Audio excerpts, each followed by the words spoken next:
Оройн мэндийг үзэгчтэй MBC News мэдээллийн хөтөлбөрийн пүрэв гарагийн дугаарыг хэлж байна. Мэдээллийн товчхон анхаарлаа болно. Шинэ 15-ны бэлэг цаа өдрийн шашин номын зэнгүүд иргэд идэвхтэй даган байслаа. Гэргэн сумын засаг даргын тамирын газраас сум агентлагийн хамтын ажиллагааны зөвлөлт уулзалтыг хийлээ. Баруун дурмны 310 дугаар ангийн албан хаагчид ард иргэдийг дарамтлалтгүй. Мэргэжлээ зөв сонгох нь амьдралын баталгаа юм. Цогцлбор нэгдүгээр сургуулиас Увс аймгийн 439 дэх доктор төрлөө. Эдгээр улмст мэдээллийн дэлгэрэнгээд анхаарлаа хандуулна. Мэдээлж байна.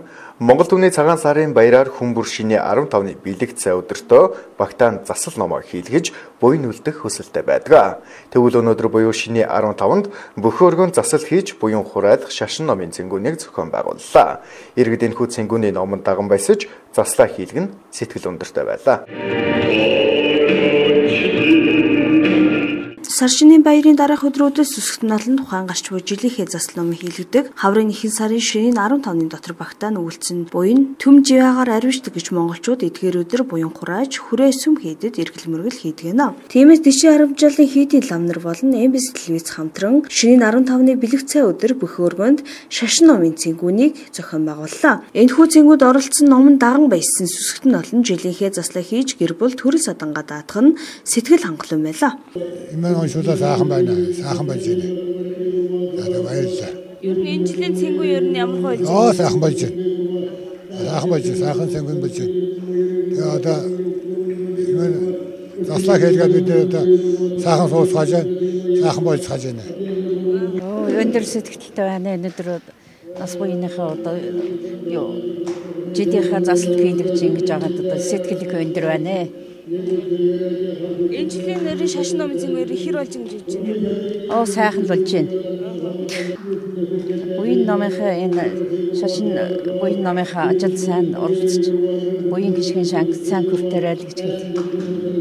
Энэ сайхан болж байна. Энэ угаасаа ингээд одоо энэ бөхийнхээ өргөнд ингээд номоо оруулаад ерөөс ингээд авчихад одоо ерөөс буруудах юм гэж ерөөс байхгүй ингээд нэг бөөн дур сайхан ингээд хийчих сайхан байна. Что юу гэж нэ манай нэнд одоо энэ жил орж ирж байна. Тангаламар хэлсэн энэ сайхан юм. Ийсэд ном юм шат ихгүй яа. Сэтгэл тайварсан. Цэнгүү номон даган баясагчдын сэтгэл намар эрүүлийн өвчин зовлонгүй инх амар байх болтгоо хэмээх хэрүүлийг алтгая. Ухаалаг төрийн үйлчилгээг орон нутагт түргэн шуурхай чанартай хүрэх уриалгын хүрээнд энэхүү ажлыг хэрэгжүүлэх зорилготой Гэргэн сумын засаг даргын тамирын газраас аймгийн агентлагийн дарга нартай уулзалтыг зохион байгууллаа. Тус уулзалтаар төрийн үйлчилгээний чанарыг иргэн бүрт хүргэх талаар ярилцаж санал санаачлалыг нь гаргаж ажиллах гинэ.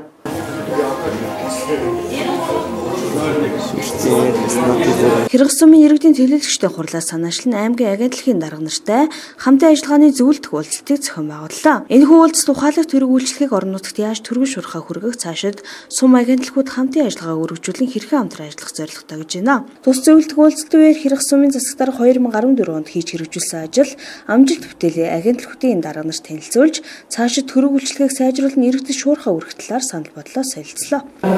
Байгальтайгаа харьцаж байгаа бид нар бол ингээд байгалийн байгальтай орчныхаа асуудлаас нэлээд өндөр хэмжээнд тавилаа. Энэ сургуулийн хөгжлөөс итгэжүүлсэн юм ажлууд байсан. Хамтын ажиллагааны зөвлөлт уулзалтыг тэгээд бас хавчтай ажиллаж харж байна. За дараагийн мэрэгчлэлтүүд мэдрэг. За бид нар бол энэ төрөндийн хэлсэн ажилтнаа чадчихуулах асуудлаа. Энэ бол төрөөс нь гаргаадсан байх. Бид нар бол өөрсдөө хичээлээ яваад асуудыг батад ажиллаж зохицуулаад яваад өсөлтөө их бид нар очиж сургууль хийсэн. Бид нар бол өөрөө гэсэн би менежменттэй чадсан гэж үзэж байгаа. За дараагийн. За энэ хам уулын хамтын гэрээ хийсэн. Энэ бол хам уулын нэг хараад 7 мянган хүн авдаг гэж байна. Манай сум хэд нугалцсан юм байна. Тэгээд бид энэ хам уулын бас хамтын гэрээ байгуулаад ажилласан. Тэгээд энэ одоо бид нар Улаанбаатар гэж хам уулын бол аль нэг газар дээр очиод үжигсэн удлаа хийж болно. Бүхний соёлын үйл ажиллагааг очоод соёлын үйл ажиллагааг болж бүрэн тийм бол нөхцөлөд хангасан тийм нөхцөл бүрдүүлж чадсан. За энэ бид нар бол бас ажлын нийгмийн асуудлыг шийдэх За энэ бол хүн явсан газраас шараа гэдэг. Тэгээ бас нэг яваад бас юм үзсэн хүмүүс өөрчлөлт юм. Тэгээ том газраас би бол зовооч хүртэл явсан.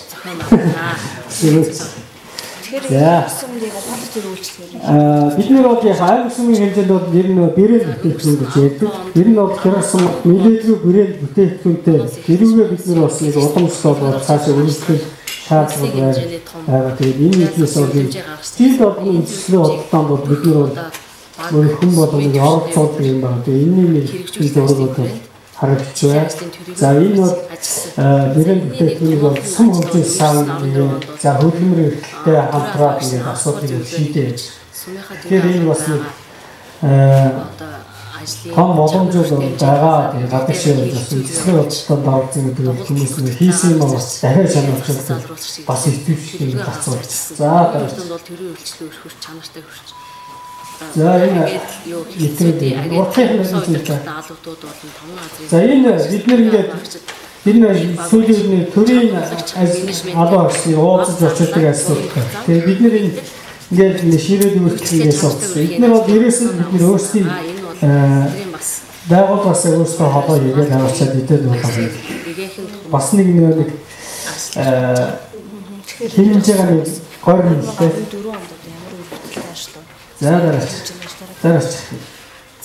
За бид нэр бол албан гавьтны нөтөдөө ер нь бол жил болгоно бидний ажлын амжилттай дүгнсний ажлыг бол хийдэг бас нэг зургууд бол харагдж байна. Тэгээд бид нэр аврах сайжтай бас шарын зургууд энэ хөтөлж явах амжилт гаргасан. За энэ бол нэг шашин урны зүйлийг бол жил болгоно гэж шийдэлтэй гаргаж байна. Одоо шиний хараад бид нэр жил болгоно найдвар хийх. Одоо хэрэг сонгоны найдвар хийх хийж өөрсөнд бол зүүн гоо мацыг дээр манад ирчих.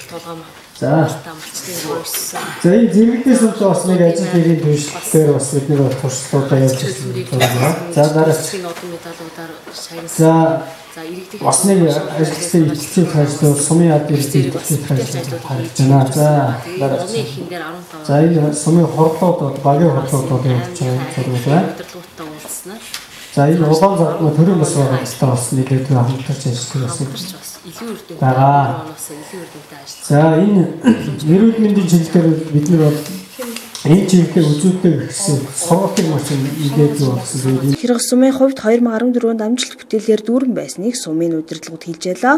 Хэрэг сумын хүн ам 1.2%-аас ч мал 5 тодгоор өссөн үзүүлэлттэй байна. Амжилтын хувьд аймгийн хэмжээнд ахлах сургууль 3 дугаар айр, соёлын төв 3 дугаар айр, эрүүл мэндийн төв 2 дугаар айрыг ажиллаараа эзэлсэн байна. Манай телевизийн медианы албанд 100 сумын тохоо багт амьдардаг малчин хандсан юм. Тэрээр ярихдаа баруун түрүүн сумын 310 төрний заставтай ойр амьдардаг тус ангийн албан хаагчид ойролцоох малчид иргэдтэй зөв бусаар харьцаж дарамтлагдаг гэсэн асуудлыг ярьж үгээр дамжуулан шат хатны байгууллагад холбогдох хүмүүст дуу хоолойгоо хүргэхийг хүссэн гэлээ. 100 сумын тухай багийн малчин Сүхбаяр манай телевизийн мэдээллийн хөтөлбөрөөр дамжуулан мэдээлэл хийлээ. Тэрээр баруун түрүүний заставын албан хаагч нар малчтай зөв бусаар харьцаж дарамтлагдаг хүний эрх зөрчигдөж байна гэж яриад холбогдох шатны байгууллагад дуу хоолойгоо хүргэхийг хүссэн юм а. 2014 оны 11-р сарын 18-ны өдөр буутаа 2 согтуу ахлагч ирж малчт руу буу шагаан дарамтлсан. Мөн 2015 оны 2-р сарын 13-ны 27-ны өдрүүдэд удаадараа иймэрхүү үйлдэл гаргасныг хэлж байсан юм. Тус заставын удирдлагуудад энэхүү мэдээлэл хүргэж гомдолтой гэх өргөдлийг гаргасан ч одоо хүртэл хэрэг нь шийдэгдэж өгөөгүй байгаа юм байна. Өрөөний үед килийн хорой төвөстэй амьдарч ирсэн. Түүнээс цаашаа хэдэн жил амьдарч яасан тэр хүмүүс сайн мэдхгүй нэ. Тэгээд энэ килийн цэргийн анги бидний малыг хурааж аван гарan гэсэн юм дарамт шалт өдрөөр ирдэг. Тэд нартай эв зүйг нь болоод одоо өдөө хүртэл амьдарч сайхан ирлээ. Тэгээд одоо жоохон дарамтлаад байна биднийг. 2014 оны 11 сарын 18-наас 19-нд шилждэг шин манай хотод 2 согтуу ахлагч ирж хаалгын хах зөгчгээд ингэж бүү шийдэм гаргаж бөөдсөн. Тэгээд энэ дээд газраас ирээд шалгаад шүүгээд явсан. Тэр нь юу болсныг ч бид нь одоо сайн мэдэхгүй байна. Яаж шалгадаад байгаа ч юм. дахиад 2015 оны 2 сарын 13-ны өдөр миний 90 гаруй тонны өхөр хурааж аваад харуулын байранда хүргээд манад юу хариулж автал хурааж аваад ураатай бүст чимал хариулж өгнө гэж хурааж авсан гэж л. Тэгээд одоо манад барьж баглан гэхлээр хачгаа зулаад 90 хөрөнгөөр ирчихсэн. Би тэсийн дэвлөвж яваад ингээ хөрчрэл авах гэсэн чинь урaan очиад тургуул шийтгэлгэлээ. Мал авч үлдэн заавал гэлээ. Зааваад үлдэн ингээд үлдээх болсон чи барьж авч чадсан чи өхрөө өвчлээ. Тэгсэн нэг туглын өвөр хугацагсан нэг өхөр хээл ажсан байдалтай байсан миний мал. Тэгээ би мал авлаа. Тэгээ би маргааш нь тэр барс сүрэн гэдэг ахлагчд гэлсэн. Ингэж миний мал ийм болжээ гэдэг. За тэгээд байжсэн чинь 2 сарын 27-ны өдөр 1 цагийн орчимд миний хотны загт байсан туглыг цэргээрээ аваад явж ясан. Тэгээд цэрэгдэн очиа гэсэн чинь ахтаа нөхч гэсэн чинь өгсөн. Дахиад согтуу ахлагч хотод орж ирж янз бүрийн маргаан хийж би 2 цаг 30 минут ингэ заамдалц зогслаа. Тэр ахлагчтай. Тэр ч намайг заамдаа зогслаа. Тэр үйл заамтглаар би заамдаа зогслаа. Одоо ийм хүний эрх ингэ зөрчиж яхад одоо ханддаг газар хаан байд юм болоо гэж л одоо бидний хөдөөний хүмүүс болно. Юу ч мэдлэгээ ингэж асууж явна. Танад л визэд нэг хандыг гэж одоо зорилго тавьсан. Яартай. Хуулийн байгууллагад энэхүү хэргийн талаар хандсан шийдвэрлэж өгөхгүй тус заставын ойролцоо амьдарч байгаа малчид айдас төвшөр дунд амьдарч байгааг тэрээр хэлээд энэ хэргийн талаар холбогдох хүмүүс шийдвэрлэж өгөхийг хүсэн энэхүү мэдээллийг хийсэн юм а. Цагдаагийн байгууллагад хууль хүчний байгууллагад ер нь хандж үтсэн. Хууль хүчний байгууллагад энэ явдлыг яга хандаагүй юм бэ гэсэн чинь би багийн засаг даргатаа хэлсэн. Дээшээ тавьж өгöd энд цогт баглагч гүн аллаа гэж багийн засаг дарга бат утгах гэнтэй утсаар ярьж өгсөн. Тэгэхэд бат утгах гэн энэ дугаартай ярьчтай шийчих байх вэ гэлээ. 2 цаг 30 минут барсны дараа тэр дугаарлуун залгаад үтсэн чинь отрядын дарга гэсэн хүн авлаа. Тэгээ юу болвнаа чинь танаа энэ цогт баглагчд нь ингээд хүн бараад авчихсан ингээд мал дээрэмднаа л гэсэн зогсноо. Юу энд нарах хэмжээ авдаг гэсэн. Ахлагчтай өгөл ахлагч нь ингээд нэг тоог хэллээ.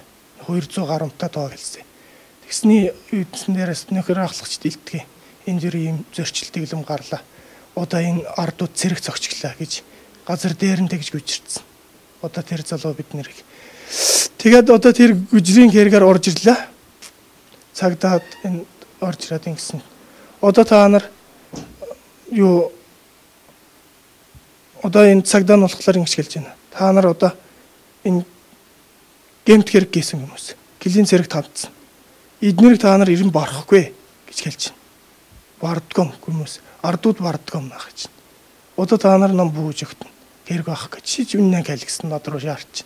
Цагдаагийн байгууллага тантахлаар бас шийдэж өгөхгүй байгаамаа. Тэр 11 сарын 18-нд болсон хэргийг бол шийдэж өгөөгөөс болж ийм асуудал гарлаа удаадараа гэж бол энэ баруун турын сумын ахлагчдууд бол үүндээ халтаа ханддаг. Байнгын дарамтанд байдаг манай тэр иргэний хүмүүс. Одоо ч гэсэн айцтай л байна бүх хүмүүс. Одоо хийзээ ирээд алчих юм бол бөө шийдэмтэй хүмүүс. Тиймэрхүү байдалтай ард иргэдүүд байна. Тэгээд одоо их маш их хүндэлтэй байна да бид. Энэхүү мэдээлэл хийж үл шалтгаанаа зүүн говь сумын тухай багийн малчин Сүхбаяр хэлэхдээ удаа дараа гарч байгаа дарамтнаас алах холбогдох байгууллагын удирдлагуудад дуу хоолойгоо хүргэхийг хүсэн гэдгийг хэлсэн юм а. Эсэлт ерөнхий шалгалтын бүртгэл эд үргэлжиж байна. Энэ хугацаанд ихтэй сургууль эсэгчдэд мэрэгжил сонголт гэж томоохон асуудал тулгардаг. Тэгвэл бид төгсөгчдөд зориулна дараах мэдээлэл бэлтгэлээ. Мэргэжил сонгон гэдэг мэдээж амаргүй даваа. Монголд эрэлтэгтэй насан туршдаа ажлын байртай байна гэдэг мэргэжил олон бий. Тоон баримт сонирхуулахад өнгөрсөн оны байдлаар хөдөлмөрийн биржид ажиллагчид 61 мянган ажилчин авах захиалга өгснөөс 53 мянган хүн ам ажлын байртай болсон байна. Ажлын байрны захиалгын 14%-ийг дээд 9%-ийг тусгай дууны мэргэжлийн, 8%-ийг мэргэжлийн анхан шатны, 47%-ийг бүрэн дууны боловсролтой хүмүүс авах мэдгэжээ. Харин 16-аас 24 насны 3%, 25-аас 35 насныхан 34%, 35-аас 44 насны 47%-ийг ажилд авах хүсэлтэй байгаагаа ажил олгогчид илэрхийлсэн байна. Харин өнгөрсөн онд ихтэй сургуулиудаас хамгийн эрэлттэй төрийн өмчийн сургуулиуд байна. Төгсөж байгаа хүүхдүүдийн 90% дээр сургуульд элсэх хүсэлтэй байгаа нь судалгаанаас харагдаж байна. Ихтэй хүүхдүүд элсэн сурч байгаа сургуулиудаа энэ төрөнд анхаардаг хамгийн том дутагдал гэдгийг мэргэжилтнүүд хэлж байна. Мэргэжлээ сонгосны дараа сургууль сонголтоо хийх нь хамгийн зөв ахлах юм гинэ. Ерөнхий боловсролын сургуулийн 12 дугаар анги төгсөж байгаа төгсөгчд бол эсдэр шалгалтанд бүртгүүлэх энэ үйл ажиллагаа бол эд явагдаж байна. За эсдэр ерөнхий шалгалтанд бол бүртгүүлэхдээ одоо өөрийн нөгөө хичээлүүдийг сонгосон байх хэвээр. Доотлол нь одоо 1 2 дээдл нь одоо 10 хичээл сонгох юм боломжтой. За тэгэхээр энэ хичээл сонгохдоо хамгийн гол нь юуг анхаарах вэ гэхээр ер нь ямар мэрэгчлэлтэй болох вэ? Цаашд ямар чиглэлээр суралцах вэ гэдгийг урдаар бол одоо хүүхдээ өөрөө сонгосон байх. Тодорхой чиглэлтэй болсон байх. За мөн одоо эцэг их багш нартайгаа зөвлөсөн байх шаардлагатай л да. Тэгээд энэ мэрэгжил сонгохын одоо явцд бол манайхны бас их алдаатай юм харагддаг. Тэгээд энэ хүүхдэр сүүлийн одоо нөгөө хавар ихтэй сургуулийн хөвөр сонголт болдог шүү дээ. Энэ хөвөр сонголт болох үеэр одоо хүмүүс одоо ямар одоо чиглэлээр суралцах уу гэдг нь тодорхойгүй, ямар сургууль авах нь тодорхойгүй, ямар мэрэгжил эзэмших вэ гэдг нь тодорхойгүй. Одоо өөрөөр манай сурагчид төгсөгч нарч тэр эцэгчүүд тэр энэ талын бас ойлголт нэлээд сул ийм тал ажиглагддаг. За тэгээд бид бол одоо боловсролын газраас мөн боловсролын ухааны яамнаас сургуулиар дамжуулаад багш нараар нь дамжуулаад одоо мэрэгжлийг сонгох талаар мэрэгжлийн чиг баримжаа олох талаар нэлээд одоо мэдээлэл сургалтуудыг өгч байгаа. Өнгөрсөн жил 2014 онд Монгол Улсын засгийн газрын 19 дугаар тогтоолоор эрэлт хэрэгцээтэй 20 мэрэгжлийн чагсаалтгч гаргасан байгаа. За энэ эрэлт хэрэгцээтэй 20 мэрэгжлийн чагсаалтгч энийг бол одоо нөгөө нийгмийн хэрэгцээ шаардлага одоо энэ хөгжиж буй орны нөгөө үйлдвэрлэл уурхатай холбоотой гэдэг юм уу.